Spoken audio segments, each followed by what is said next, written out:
हाँ, तो कैसे हैं आप सब लोग? उम्मीद करता हूँ ठीक होंगे और आपकी पढ़ाई अच्छी चल रही होगी। आज हम कक्षा की शुरुआत करते हैं, आपका बिना समय व्यर्थ गंवाए। और पहले शुरुआत कर देते हैं हम अपने, जिस तरह से हम पढ़ रहे थे व्याकरणिक शब्दों का ज्ञान। तो आज जो हमारा व्याकरणिक शब्द है, ध्यान से देखें भाई, आज सिर्फ और सिर्फ एक ही शब्द पे चर्चा होगी और वो होगा ज्ञ। ध्यान से देखना इस शब्द को। देखिए, ज्ञ शब्द जो होता है इसका अर्थ होता है जानना। क्या होता है? जानना। यानी कहीं पर भी शब्द में मूल शब्द अगर ज्ञ हो तो उसका अर्थ होगा जानना। यद्यपि हम बोलते हैं इसको ज्ञ है और वास्तव में ये ज्ञ नहीं है, क्योंकि इस शब्द का निर्माण जो है आपके मूल रूप से दो शब्दों से मिलकर होता है, जय और ये। पहला वर्ण आधा रहेगा, दूसरा पहला स्वर रहित है और दूसरा जो मूल शब्द वो स्वर रहित है, सहित है। तो जय और ये मिलकर ज्ञ बनता है। तो हम जैसे जानते हैं ये जय है और ये है, जय और ये मिलकर तो जय बनना चाहिए, लेकिन बनता ज्ञ है। तो ये हमारा जो मुख सुख की सुविधा है उसके हिसाब से हम इसको ज्ञ बोलने लग गए। और रियल में ये जो ज्ञ नहीं, इसका उच्चारण जो वास्तविक रूप से होता है वो जय के रूप में होता है। ठीक है, हमारी परंपरागत रूप से हम बोल रहे हैं तो मैं उसी का अनुकरण करते हुए आपको बता रहा हूँ। तो ध्यान रखिए, ये ज्ञ का अर्थ क्या होता है? जानना। अब इससे कुछ शब्द बनते हैं। पहला जो इसका शब्द बनेगा, ये जो ज्ञ शब्द है इसमें अ उपसर्ग का प्रयोग करेंगे और नाम बनेगा अज्ञ। ठीक इसी तरह से मूल शब्द ज्ञ है, इसमें वी उपसर्ग का प्रयोग करेंगे, शब्द बनेगा विज्ञ। मूल शब्द क्या है? ज्ञ, उपसर्ग क्या लगाया हमने इसमें? वी, और शब्द क्या बना? विज्ञ। इसी तरह से देखिए, पहले इस शब्द का देख लेते हैं। पहले इन दो शब्दों का हम एक बार अर्थ जो है वो देख लेते हैं। देखिए, ज्ञ का अर्थ जानना होता है, यहाँ पर भी ज्ञ का अर्थ क्या होता है? जानना। दोनों में ही मूल शब्द क्या है? ज्ञ है। एक में अ उपसर्ग लगा है, दूसरे में वी उपसर्ग लगा है। तो देखिए, अ उपसर्ग जो होता है वो हमेशा नकारात्मक होता है, वी उपसर्ग होता है वो रहित या बिना के संदर्भ में प्रयुक्त होता है, या फिर वी उपसर्ग विशेष के संदर्भ में प्रयुक्त होता है। पहला जो ज्ञ है मैं यहाँ थोड़ा सा बता देता हूँ। अ उपसर्ग होता है वो हमेशा होता है नकारात्मक, नहीं के संदर्भ में प्रयुक्त होता है।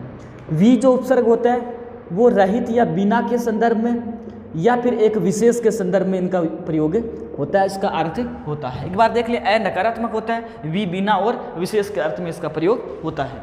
इसके बाद में हम दोनों शब्दों का पोस्टमार्टम कर देते हैं। अज्ञ, ज्ञ का जानना, जो जानता न हो अज्ञ। विज्ञ, जो विशेष रूप से जानता हो विज्ञ। वाक्यांश के लिए एक शब्द में भी ध्यान रखें, इसके अलावा पर्यायवाची विलोम इनमें भी ध्यान रखें। अज्ञ जो नहीं जानता हो तो अज्ञ शब्द का अर्थ हो गया भाई आपके मूर्ख। विज्ञ जो विशेष रूप से जानता हो तो विज्ञ का अर्थ हो गया भाई आपके विद्वान। अब आपको ध्यान रखना है, अगला जो शब्द है, जैसे हमने विज्ञ शब्द का ले लिया, विज्ञ का शब्द हमने क्या लिख लिया? विद्वान। इसको एक बार फिर लिख लेते हैं यहाँ। अब इसमें हम वापस एक उपसर्ग लगा देते हैं। विज्ञ मूल शब्द है, अर्थात ज्ञ मूल शब्द है, इसमें वी उपसर्ग लगाया, फिर उसमें अ उपसर्ग और लगाया। ज्ञ का मतलब क्या होता है? जानना। विज्ञ हो गया विशेष रूप से जानने वाला, फिर उसमें अ उपसर्ग लगा दिया तो जानने वाला नहीं है, फिर वही स्थिति हो जाएगी। विज्ञ का मतलब विद्वान और अविज्ञ का मतलब मूर्ख। अविज्ञ का मतलब मूर्ख। इसके बाद में तीसरा जो शब्द बनता है, ध्यान रखें, ये थोड़ा भ्रमित करने वाला शब्द है भाई। शब्द है अभिज्ञ, ज्ञ मूल शब्द है, इसी के संदर्भ में दूसरा शब्द बनेगा अनभिज्ञ। ध्यान से देखें, अभिज्ञ जो शब्द है इसमें ज्ञ मूल शब्द है, तो बताइए उपसर्ग क्या है? कोई आपसे पूछेगा अभिज्ञ शब्द में उपसर्ग क्या है, फिर आपसे कोई पूछेगा अनभिज्ञ शब्द में उपसर्ग क्या है। दोनों शब्दों में समान विकल्प दे देता हूं मैं। ऑप्शन नंबर 1, ऑप्शन नंबर 2,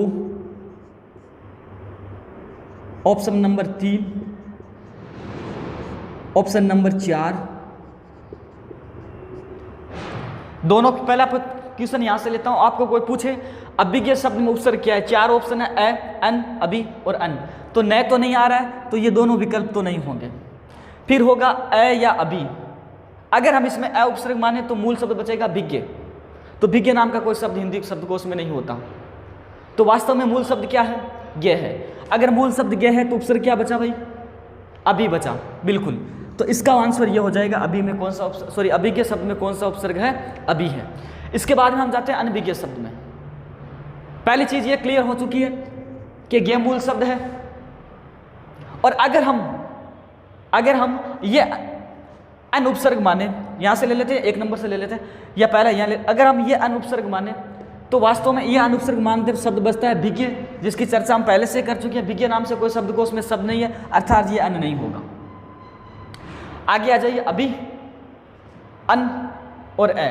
अब इस ए पे चर्चा कर लेते हैं कि अगर ए उपसर्ग होता है तो इसमें शब्द बाकी बचता है न भीगे, तो ये भी कोई शब्द नहीं होता, न भीगे तो ये भी नहीं। इसके बाद में बचते हैं ये 2 अन। वास्तव में इसमें सबसे पहले अन निकाल दिया और आगे शब्द बच गया ए भी गे, क्योंकि ये अन हलंत है, इसलिए इसका जो ए है वो उसको हम क्या कर देंगे? आगे लिख देंगे। अब आगे बच गया अभी, तो अन अभी प्लस गे, क्योंकि मूल शब्द क्या है? गे है। अभिज्ञ के अंदर हमने देखा अभी उपसर्ग है, तो जब अभिज्ञ में अन उपसर्ग जोड़ दिया तो अभी उपसर्ग तो पहले से ही है, फिर अन और जुड़ गया। अर्थात आपको पूछे कोई पूछेगा आपको कि अनभिज्ञ शब्द में कौन से 2 उपसर्ग है, तो एक तो अन है, एक अभी है। जिस तरह से अभिज्ञ शब्द में 2 उपसर्ग है, ए उपसर्ग भी है और वी उपसर्ग है, ठीक इसी तरह से आपको अभिज्ञ शब्द में पूछे तो ए और भी 2 उपसर्ग नहीं है, एक ही उपसर्ग है अभी। तो ध्यान दें, अनभिज्ञ शब्द में कितने उपसर्ग हुए? 2। अभिज्ञ में कितने हुआ? 1। विज्ञ में 1, अभिज्ञ में 2, इस विज्ञ में 1 और इस अज्ञ में 1। अब देखो, इसके आगे हम आगे की बिंदु पे चर्चा कर लेते हैं। ये तो हुआ अपना शब्दकोश का ज्ञान। इसमें जो महत्वपूर्ण चीज ये हो जाएगी आपके, अभिज्ञ शब्द है वो अनभिज्ञ का विलोम शब्द है। ये दोनों आपस में भाई विलोम शब्द है। आपको कोई पूछेगा कि अभिज्ञ शब्द का विलोम शब्द क्या होगा, तो आप कहेंगे अनभिज्ञ, अनाभिज्ञ नहीं कहेंगे, अनभिज्ञ। कोई आपसे पूछेगा अज्ञ शब्द का विलोम शब्द क्या होगा, तो आप कहेंगे विज्ञ।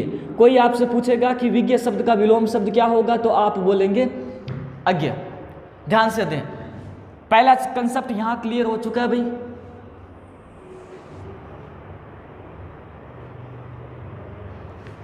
अज्ञ का विलोम शब्द विज्ञ, अज्ञ का अर्थ मूर्ख, विज्ञ का अर्थ विद्वान, अज्ञ में उपसर्ग ए, विज्ञ में उपसर्ग वी।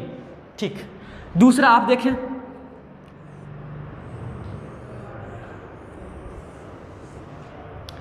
अभिज्ञ का विलोम शब्द अनभिज्ञ, अभिज्ञ में उपसर्ग अभी, अनभिज्ञ में उपसर्ग एन और अभी। अभिज्ञ का अर्थ विशेष, अर्थ नहीं पता है आपको? अभी का मतलब होता है विशेष, अभी का अर्थ होता है पास, अभी का अर्थ होता है सामने। ये 3 अर्थ होते हैं अभी। हालांकि प्रत्यय और उपसर्गों के मूल अर्थ नहीं होते, वो किसी शब्द में जुड़कर अपना सही अर्थ देते हैं।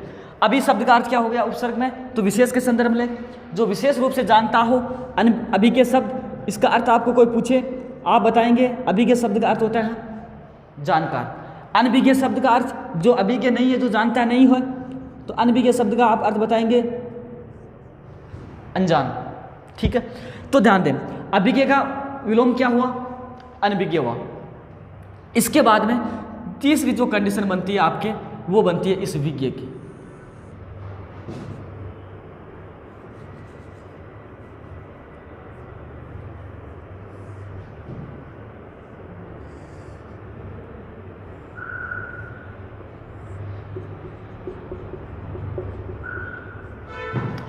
विज्ञ शब्द में उपसर्ग वी, अभिज्ञ में उपसर्ग 2 ए और वी।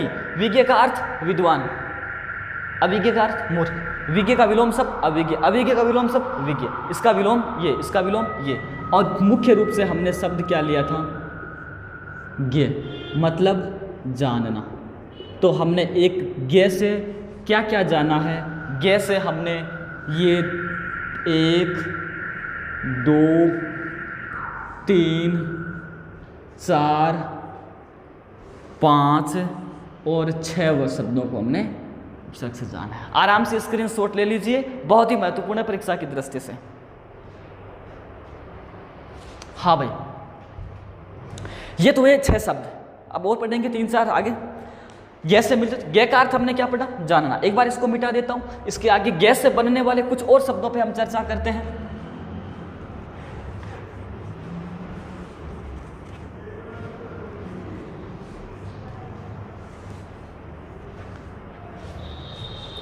एक शब्द है गैस से बनने वाला कृतज्ञ शब्द है, देवज्ञ शब्द है, प्रज्ञ और इसका स्त्रीलिंग रूप होगा प्रज्ञा। ठीक है भाई, ये महत्वपूर्ण 3 शब्द देख लेते हैं। देखो, कृत जो शब्द होता है इसका अर्थ होता है किया हुआ, ज्ञ शब्द होता है जानना, किए हुए को जानने वाला, अर्थ हो गया कृतज्ञ, किए हुए को जानने वाला, क्योंकि ज्ञ का मतलब जानना हो गया, मानना हो गया, किए हुए उपकार को। अब इसमें वाक्यांश के लिए एक शब्द करते हैं तो ऐसा किताबों में आता है, किए हुए उपकार को जानने वाला, किए हुए एहसान को मानने वाला। अलग अलग तरह से अर्थ कुल मिला के एक ही होना चाहिए, बाकी शब्द अलग अलग तरह से प्रयुक्त कर सकता है। अगला मूल शब्द, मूल अर्थ यही है कि किए हुए को जानने वाला या किए हुए भलाई, किए हुआ उपकार को मानने वाले को क्या बोलेंगे हम? कृतज्ञ। इससे फिर एक शब्द बनता है कृतज्ञ से कृतघ्न। आगे बताऊंगा इसकी, क्योंकि ये अलग विषय। एक बार आप यही ध्यान रखें, कृतज्ञ का विलोम शब्द होता है, कृतज्ञ का विलोम शब्द क्या होता है? कृतघ्न। देवज्ञ, इसमें थोड़ा देख लेते हैं भाई। एक शब्द होता है देव, एक शब्द होता है देव। पहला जो सिंगल मात्रा वाला एक मात्रा वाला शब्द देव है, इस देव शब्द का अर्थ होता है देवता। बेसिक सवाल है और हम कई बार देखते हैं, किताबों में पढ़ते हैं देव, यह अग्निदेव, वायुदेव, सूर्यदेव, पवन देव। तो देव शब्द का अर्थ क्या होता है? देवता के संदर्भ में होता है। फिर होता है देव, जिसके ऊपर डबल मात्रा दैव। ये जो दैव शब्द है इसका अर्थ भाई ध्यान रखें, इसका अर्थ होता है भाग्य। दैव शब्द का अर्थ होता है भाग्य, तकदीर, नसीब, किस्मत। ये जो शब्द होता है इसका होता है दैव। एक तो इसको याद रख लें भाई, पर्यायवाची में याद पूछ सकते हैं आपको दैव शब्द का अर्थ क्या होता है, तो आप बताएंगे किस्मत, तकदीर, भाग्य, नसीब, जो भी शब्द प्रयोग में लेते हैं। तो दैव शब्द का अर्थ क्या हो गया? भाग्य हुआ। अब देखो, देव शब्द का अर्थ भाग्य हो गया, ज्ञ का मतलब जानने वाला, किस्मत को जानने वाला, हमारे भाग्य को जानने वाला, हमारे नसीबों को जानने वाले को हम कहेंगे देवज्ञ। और ये जो देवज्ञ शब्द है इसको कहेंगे ज्योतिषी।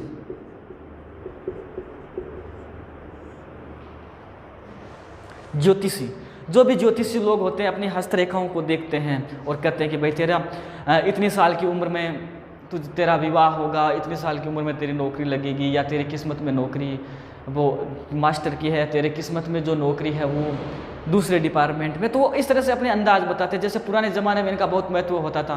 जैसे हम पढ़ते हैं कि भाई महाराणा सांगा जब अपने भाइयों के साथ में ज्योतिषी के पास गया था तो ज्योतिषी ने कहा था कि भाई सांगा के हाथों में राजयोग लिखा है। तो ये जो पुरोहित वगैरह होते थे, ज्योतिषी होते थे, वो भविष्यवाणी करते थे। तो वो क्या करते थे? अगले व्यक्ति की किस्मत को, अगले व्यक्ति के नसीब को बताते थे, तकदीर को बताते थे कि भाई तेरे तकदीर में ये लिखा है। तो देवज्ञ, देव मतलब देवता ने, ये देवता तो ये है। देव का मतलब नसीब, नसीब यानी किस्मत, तकदीर को जानने वाला, अर्थात हमारे भविष्य को, हमारे भविष्य में हमारी नसीब कैसे होगी उसको जानने वाले को हम क्या करेंगे? ज्योतिषी। तो ज्योतिषी सुन। एक होता है भाई प्रज्ञा। प्रज्ञा शब्द का अर्थ होता है भाई बुद्धि। ये स्त्रीलिंग शब्द प्रज्ञा होता तो अलग चीज़ होती है, लेकिन इसका प्रयोग होता है वो प्रज्ञा के संदर्भ। बुद्धि होता है वो स्त्रीलिंग शब्द होता है। ए होता तो पुल्लिंग है, आ हो गया, प्रज्ञा तो क्या हो गया? ये स्त्रीलिंग हो गया। और स्त्रीलिंग क्या हो गया? बुद्धि। प्रज्ञा, प्रज्ञा का मतलब क्या हो गया? बुद्धि। बिल्कुल हो गया भाई। तो प्रज्ञा शब्द का अर्थ क्या हो गया? बुद्धि। अब एक शब्द बनेगा आपके प्रज्ञा चक्षु। चक्षु, प्रज्ञा का अर्थ हो गया भाई बुद्धि, चक्षु का मतलब हो गया भाई आंख। प्रज्ञा का अर्थ क्या हो गया? बुद्धि। और चक्षु का मतलब क्या हो गया? आंख। आंख का पर्यायवाची है चक्षु, नयन, नेत्र, नीर, दृग, लोचन। तो आंख का पर्यायवाची है चक्षु। और अब यहां बुद्धि और आंख का क्या पर्यायवाची है, सॉरी क्या कम्युनिकेशन है इनका आपस में, क्या इसमें तालमेल बैठता है, ये देखते हैं। बुद्धि का भी पर्यायवाची साथ में, आंख का भी है। तो फिर प्रज्ञा चक्षु का क्या अर्थ हुआ? इसका अर्थ ये हुआ, मैं एक बार पहले अर्थ बता देता हूं इसका, आप समझे, जो लोग जानते हैं वो अच्छे से समझेंगे लिखते ही। इसका अर्थ होता है सूरदास, एक पहला। 3 अर्थ बताऊंगा। दूसरा होता है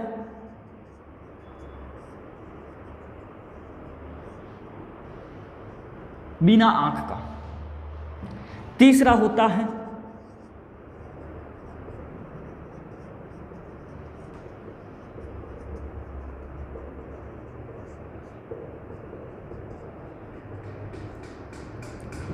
बुद्धि ही हो आंखें जिसकी। 3 अर्थ। पहला ये सिंपल अर्थ है कि जिसकी आंखें नहीं होती उसको प्रज्ञा चक्षु बोलते हैं। अब आगे बढ़ते हैं कि भाई ऐसा कैसा होता है, क्यों बोलते हैं। अक्सर हमने देखा है कि हमारे सामाजिक परिवेश में हमने ये देखा है कि कुछ लोग जो आंख से अंधे होते हैं उनको सूरदास कहते हैं। इसके अलावा सूरदास जो अर्थ है वो भी यही होता है कि बिना आंख वाला या आंखों से जो अंधा हो, लेकिन सूरदास शब्द के अर्थ में एक आंखों से अंधा हो वो सूरदास नहीं, आंखों से अंधा हो लेकिन बुद्धि से बहुत तीव्र हो। जो काम आंखें करती है वो तो उसकी आंखें कर नहीं रही है, तो आंखों का जो काम होता है वो बुद्धि कर देती है। अर्थात या तो सूरदास होगा वो, या उसको क्या बोलेंगे, बुद्धि ही आंखें हैं उसकी, बुद्धि ही क्या है उसकी, आंखें। ध्यान से देखना, बुद्धि ही उसकी क्या है भाई, आंखें। मान लीजिए हम देखते हैं कोई अंधे व्यक्ति होते हैं, उनको आप जैसे मान लीजिए 100 का 50 का 500 का नोट देते हैं तो आंखें बंद करके बता देता है कि ये 100 का है 50 का है, हालांकि आंखें तो काम नहीं करी लेकिन उसकी प्रज्ञा काम कर रही है। तो ऐसे व्यक्तियों के लिए किस शब्द का प्रयोग करते हैं हम, प्रज्ञा चक्षु का। उनकी आंखें हैं वो बुद्धि है जो वो आंखों का काम करती है, भले ही उनके पास में आंखें ना हो। तो क्या हर अंधे व्यक्ति को हम प्रज्ञा चक्षु कहेंगे? नहीं, हम उस अंधे व्यक्ति को प्रज्ञा चक्षु करें जो आंखों का काम, जो पहचानने का काम वो अपने बुद्धि से कर लेता है। ये इसका भाई सार रूप है। तो ये बात हो गई आपकी इनकी, देवज्ञ, ज्योतिषी, कर्तज्ञ, किए उपकार को मानने वाला, प्रज्ञा से ध्यान रखिए, प्रज्ञा चक्षु। अब देखो आते आगे एक शब्द बचा है कृतघ्न। कृतघ्न जो शब्द है इसमें कृत मूल शब्द मैंने बता दिया, किया हुआ। एक शब्द होता है इसमें घन। घन का अर्थ होता है भाई नाश करने वाला।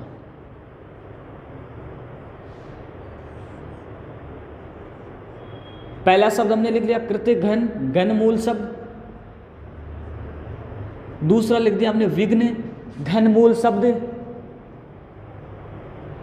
तीसरा लिख दिया हमने शत्रुघ्न और घन मूल। घन से बनने वाले 3 और भी मिल जाएंगे आपको। आप थोड़ी जिज्ञासा रखेंगे ना इन चीज़ों की कि यार घन से, जैसे अब जिज्ञासा करेंगे ना, गै से इतने शब्द मिल गए, चलो मैं आज किताब में और देखता हूँ गै से कितने शब्द, डिक्शनरी बढ़ती जाएगी आपके।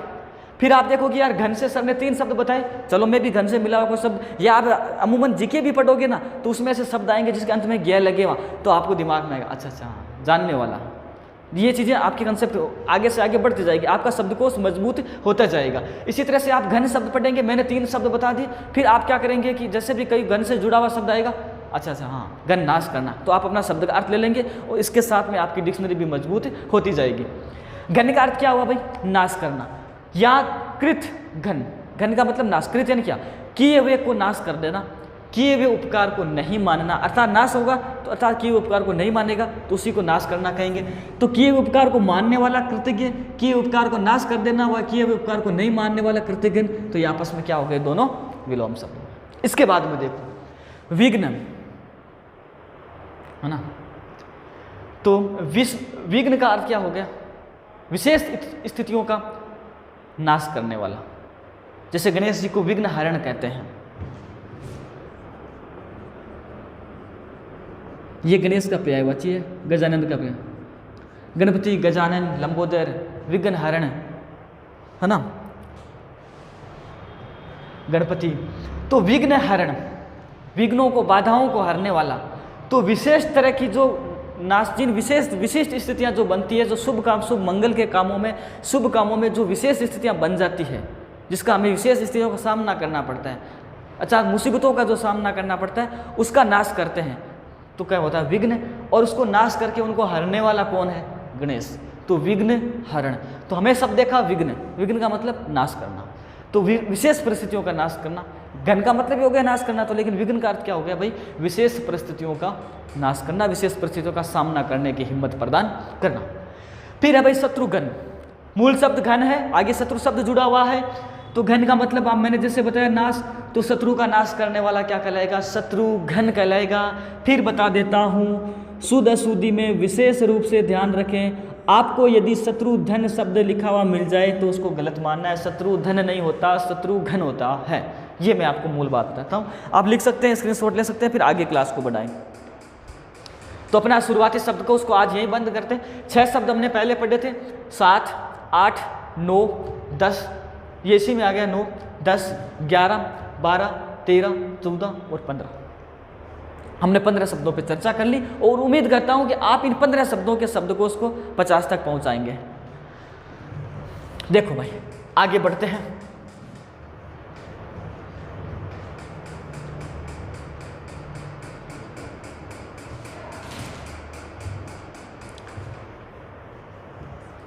तो अपनी ये प्रक्रिया जारी रहेगी। हर क्लास से पहले अपना 15-20 मिनट का जो शब्दकोश है उसकी हम स्थितियों को भांपते रहेंगे, उसको अच्छे से पढ़ते रहेंगे और अपने शब्दकोश को मजबूत करते जाएंगे। क्योंकि अगर एग्ज़ाम में तो इनका महत्व है ही भाई, एग्ज़ाम में तो इन चीज़ों का वैसे भी महत्व है। इसके अलावा अगर हमने ऐसे देश में जन्म लिया है जिस देश में शिक्षा का बहुत महत्व है, विचारों का बहुत महत्व है, भाषिक आदान प्रदान का बहुत महत्व है, तो हमारे लिए ये जानने का विषय भी तो है। जिस हमने हिंदी भाषी क्षेत्र में जन्म लिया है तो कम से कम हिंदी सीखना भी हमारा कर्तव्य बनता है, हमारी जिम्मेदारी बनती है। वैसे सिलेबस में भी तो है, तो दोनों तरह से हमें इस चीज़ों को ध्यान में रखना है। चलो भाई अब आते हैं अपने टॉपिक पे। अपना टॉपिक है आज का विशेषण। विशेषण विशेषण में जो पहले छोटे छोटे कंसेप्ट क्लियर करेंगे। पहले बताइए, अपने मन में सोचिए विशेषण की परिभाषा आपको अच्छे से आती है। फिर आएगा विशेषण के भेद, फिर आएगा आपके विशेषण की अवस्थाएं, और फिर आएगा आपका एक टॉपिक। आज इन्हीं 5 बिंदुओं पे, शुरुआती 5 बिंदुओं पे चर्चा करेंगे। ये 4 बिंदु छोटे छोटे विशेषण से संबंध रखने वाले हैं। पहला देखिए विशेषण की परिभाषा, और इसमें आपको आती है परिभाषा, अच्छी बात है। नहीं आती है तो बहुत अच्छी बात है, अपनी किताब में से पढ़ें। मैं लाइन नहीं लिखवा सकता विशेषण परिभाषा किसे कहते हैं, ये आपका समय का दुरुपयोग नहीं कर सकता, आप अपनी किताब का सहारा लें। हाँ, मौखिक रूप से बता देता हूँ कि जो शब्द संज्ञा या सर्वनाम की विशेषता बताते हैं उन्हें विशेषण कहते हैं। आप लिख लो, और मेरे हिसाब से इतना पर्याप्त नहीं है। अगर आप कंपटीशन में तन और मन से तैयारी कर रहे हैं तो यहाँ से शुरुआत नहीं करेंगे, और अब यहाँ से शुरुआत करें तो फिर अभी आपको काफ़ी मेहनत की ज़रूरत है। तो जो शब्द संज्ञा या सर्वनाम की विशेषता बताते हैं उनको क्या बोलते हैं भाई, हम विशेषण बोलते हैं। फिर आते हैं विशेषण के भेद। देखो मोटे तौर पर आम जो एक प्रतियोगिताएं होती है उसमें विशेषण के 4 भेद माने जाते हैं। विशेषण के 4 भेद बताए जाते हैं, जैसे गुणवाचक, संख्यावाचक, परिमाणवाचक, संकेतवाचक, इस तरह से करके 4 बताए जाते हैं। हमारे जो पाठ्यक्रम है इसमें कहा गया है कि आरबीएसई बोर्ड की किताबों का माध्यम से या उनके आधार पर परीक्षाओं का स्तर रहेगा, तो उसमें विशेषण के भाई 5 भेद माने गए। थोड़ा सा इस चीज़ को सीरियसली लें। उसमें एक व्यक्तिवाचक विशेषण और बताया गया है, इसमें व्यक्तिवाचक विशेषण और बताया गया है। तो कहीं ना कहीं आप, अगर आपको रीट जैसे एग्जाम में सीधा पूछ ले कि विशेषण के कितने भेद हैं, तो आप उसका उत्तर 5 दें, क्योंकि आरबीएसई बोर्ड की किताब में उसका उत्तर 5 माना गया है। 5 विशेषण के भेद बताए गए हैं, तो आप इसका उत्तर 5 दें। और अगर 5 विकल्प में नहीं है तो 4 आपका उत्तर होगा। मेरे हिसाब से 90% जहाँ तक चांस है तो दोनों स्थितियाँ एक साथ नहीं देंगे, क्योंकि इससे ये मामला थोड़ा भ्रमित होने की स्थिति में है।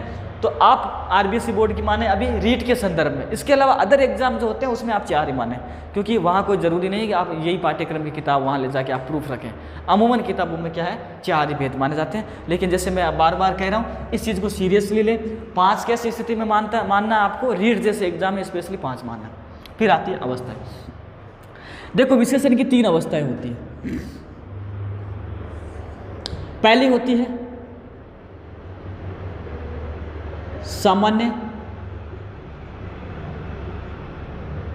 दूसरी होती है तरावस्था,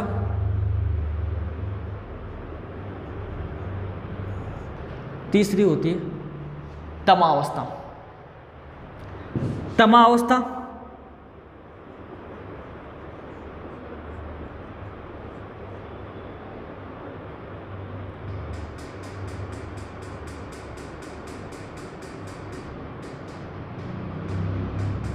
इसका अर्थ होता है सभी में एक को अच्छा या बुरा बताना। तरा अवस्था 2 में से एक को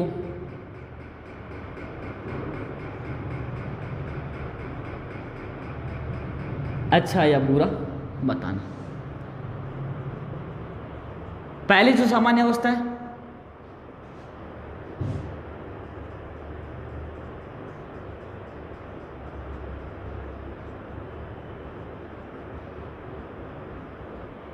सामान्य अवस्था के बारे में बताना। देखो भाई, अमूमन क्या होता है, ये अवस्थाएं मान लो, या अगर आप हिंदी पढ़ते हो ना तो मेरे हिसाब से चलो ठीक है, दिमाग में सिलेबस के हिसाब से अवस्थाएं रखो, लेकिन ये चीज़ रियल दैनिक जीवन में भी होती है। हम क्या करते हैं, एक व्यक्ति के गुण या दोष होते हैं, तो उसको या तो सामान्य स्तर पर बताते हैं कि भाई वो आदमी ठीक है, या क्या करते हैं कि वो आदमी थोड़ा उससे ठीक है, या तीसरी अवस्था बनती है कि वो आदमी बहुत अच्छा है, सभी में अच्छा है। तो एक देश काल में, एक सामाजिक विचारधारा में माने, या हम ऐसा माने कि एक ग्रुप है, विशेष रूप से व्यक्ति हो, मानव समुदाय का एक ग्रुप है, उस ग्रुप में 3 तरह के लोग रहते हैं। एक तो सामान्य जीवनचर्या जीते, जो अच्छे भी हैं बुरे भी हैं उनमें, तो ये तो सामान्य सिद्धांत हो गए। एक होते हैं कि 2 में कंपटीशन होता है, 2 की तुलना करें तो फिर हम एक को अच्छा बताएंगे, एक को बुरा बताएंगे। तीसरा होगा ऐसी अवस्था बने जिसमें सभी में से, सभी जो लोग हजारों की संख्या, उनमें से किसी एक को अच्छा बताएंगे। तो चल और अचल प्राणियों में, चाहे चल हो, सजीव हो, निर्जीव हो, चल हो, अचल हो, चर हो, अचर हो, कैसी भी स्थिति बनती हो, वस्तु हो, व्यक्ति हो, अगर किसी 2 वस्तुओं की तुलना कर रहे हैं, उनमें से एक को अच्छा बताते हैं, वो तो उस विशेषण की तरह अवस्था मानी जाती है।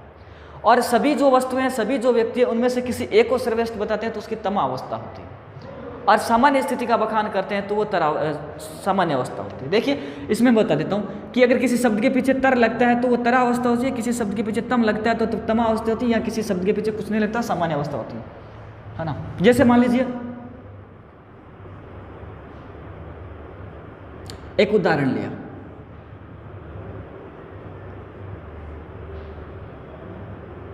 हिमालय उच्च है। दूसरा लिया, हिमालय अरावली से उच्चतर है। एक उदाहरण लिया,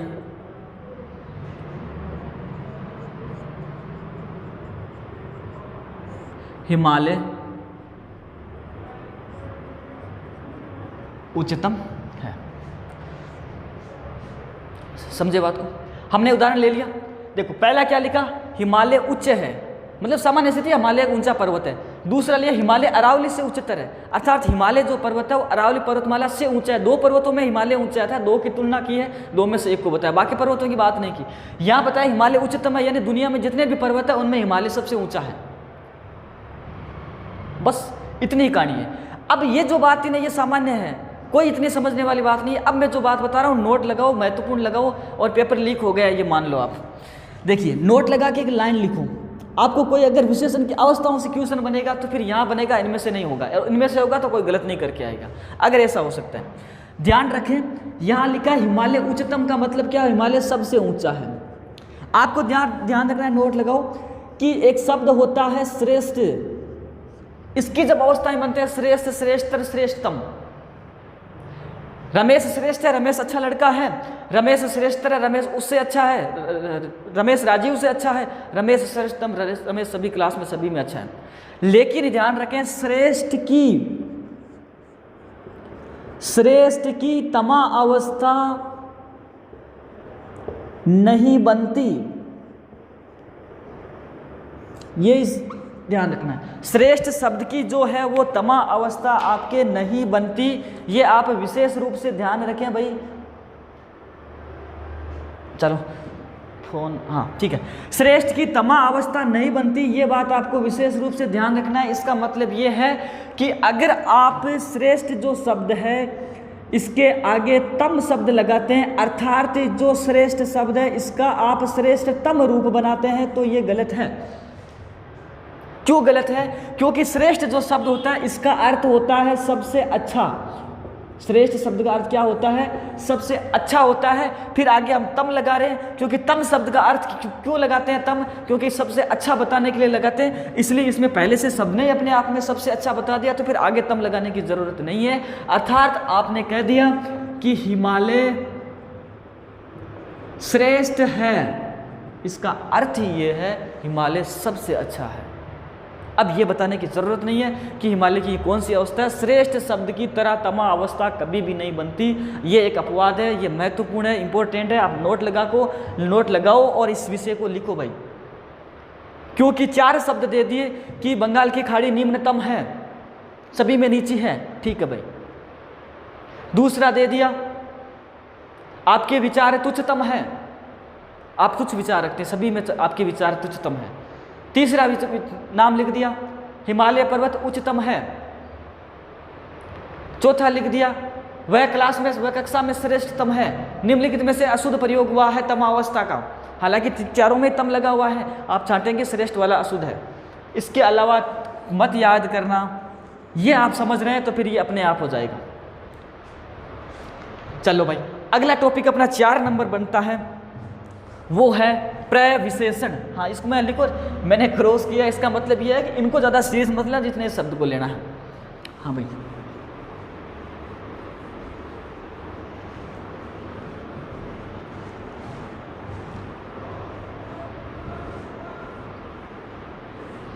आगे हम देखते हैं, आखिरी बिंदु है आज का, वो है प्रविशेषण।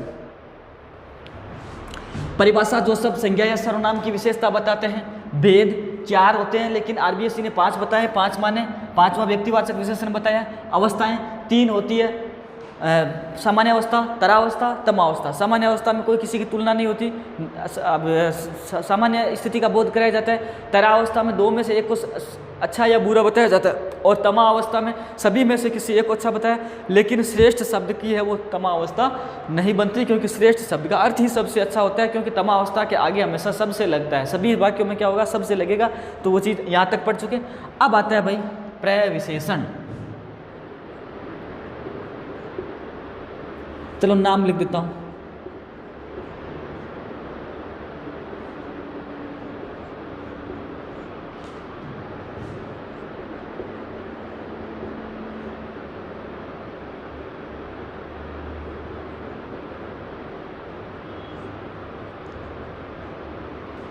रवि बहुत अच्छा लड़का है।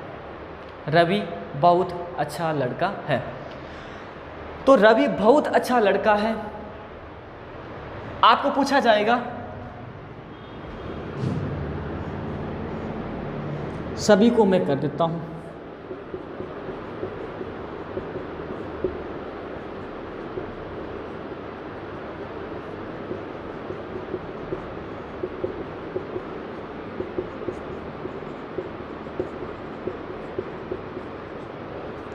एक एक शब्द को ले लेता हूं। आपको पूछ लिया रेखांकित शब्द रवि क्या है, तो आपको पता है रवि संज्ञा है, वो व्यक्तिवाचक संज्ञा है। तो पहला इसको रेखांकित किया, आपका उत्तर होगा संज्ञा। लड़का, इसको रेखांकित किया, आपका उत्तर क्या होगा, संज्ञा। अब यहां देखो अच्छा शब्द है, वो लड़के की विशेषता बता रहा है, आपको अच्छा शब्द को रेखांकित कर दिया। व्याकरण की दृष्टि से अच्छा शब्द क्या है, आप बताएंगे विशेषण। अब देखो यहां बहुत शब्द किसकी विशेषता बता रहा है, लड़के की नहीं बता रहा है, अच्छे की बता रहा है कि वो बहुत अच्छा है। लड़के की विशेषता तो अच्छा शब्द बता रहा है कि अच्छा लड़का है, लेकिन बहुत शब्द है वो अच्छे की बता रहा है। तो जो शब्द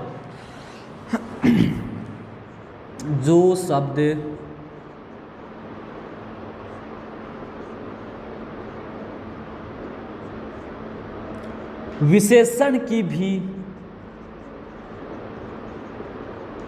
विशेषता बताए,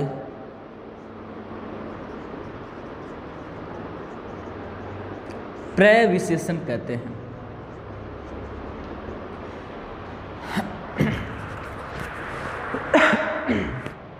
तो भाई जो शब्द क्या है विशेषण की भी विशेषता बताए, उनको क्या बोलते हैं, प्रविशेषण कहते हैं। तो यहाँ बहुत शब्द विशेषण की भी विशेषता बता रहा है, अर्थात ये प्रविशेषण है, ये विशेषण है, ये संज्ञा है, ये सहायक क्रिया है, और ये रवि शब्द क्या है, संज्ञा है। संज्ञा में व्यक्तिवाचक है, ये संज्ञा में जातिवाचक है।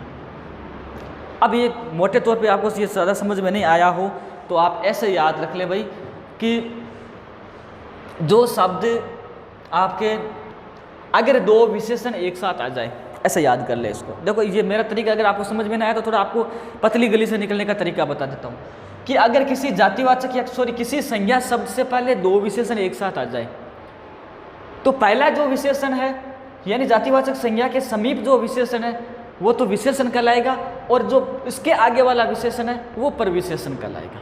ये परिभाषा नहीं है ऐसी, आप समझने की दृष्टि से याद रखें। आई बात समझ में? प्रविशेषण किसे कहते हैं? जो शब्द संज्ञा जो शब्द विशेषण की भी विशेषता बताए उनको कहते हैं विशेषण। अब देखो विशेषण में आगे जो आपकी प्रक्रिया आएगी वो आएगी कि कुछ शब्द होते हैं जो विशेषण होते हैं या कुछ संज्ञाएं होती है वो विशेषण से बनती हैं, कुछ विशेषण होते हैं वो संज्ञाओं से बनते हैं। जातिवाचक, भाववाचक, व्यक्तिवाचक संज्ञाओं से भी विशेषण बनते हैं और इन विशेषणों से भी संज्ञाएं बनती हैं। आगे की अपनी जो क्लास होगी उसमें हम विशेषण और संज्ञा दोनों के बीच में एक स्पष्ट दीवार खड़ी करेंगे ताकि आप आराम से समझ सकें कि संज्ञा क्या होती है, विशेषण क्या होते हैं। अब आप ये ध्यान रखेंगे मैं जहाँ संज्ञा शब्द बोलूँ तो आपके दिमाग में व्यक्तिवाचक, जातिवाचक, भाववाचक तीनों रहना चाहिए, तब आके कंसेप्ट समझ में आएगा। नहीं मैं संज्ञा बोलूँगा आप सोचते अच्छा व्यक्तिवाचक की कर रहे हैं, जातिवाचक की बोल रहे हैं। तो संज्ञा बोलते हैं पूरा संज्ञा शब्द का, पूरा संज्ञा का आपका जो हमने चार्ट बनाया था वो चार्ट दिमाग में होना चाहिए, संज्ञा पूरा है। तो आज की क्लास हमारी समाप्त हुई, इसमें कुछ लिखना है तो देख लो भाई। और इसके बाद में अगली क्लास में हम पढ़ेंगे विशेषणों के जो भेद है, इनको नहीं पढ़ा है अभी। परिभाषा हो गई, अवस्थाएं होगी, प्रविशेषण हो गए, इसका भेद को खाली हमने यही किया 4 और 5, इसके भेद पढ़ेंगे। और पहले पढ़ने से पहले अगली क्लास बहुत रोचक होगी, बहुत इंटरेस्टिंग होगी, क्योंकि कम से कम 2 और 3 संज्ञा को भी मजबूत करेगी, जो चीज़ें संज्ञा में समझ में नहीं आ रही थी। इसके अलावा विशेषण को भी आपके सामने स्पष्ट करेगी। उम्मीद करता हूँ आप अपनी मेहनत पे बराबर ध्यान दे रहे हैं और अपनी जिम्मेदारी के प्रति आप बहुत ज़्यादा जागरूक हैं, सक्रिय हैं और इसी तरह सक्रिय बने रहें। धन्यवाद।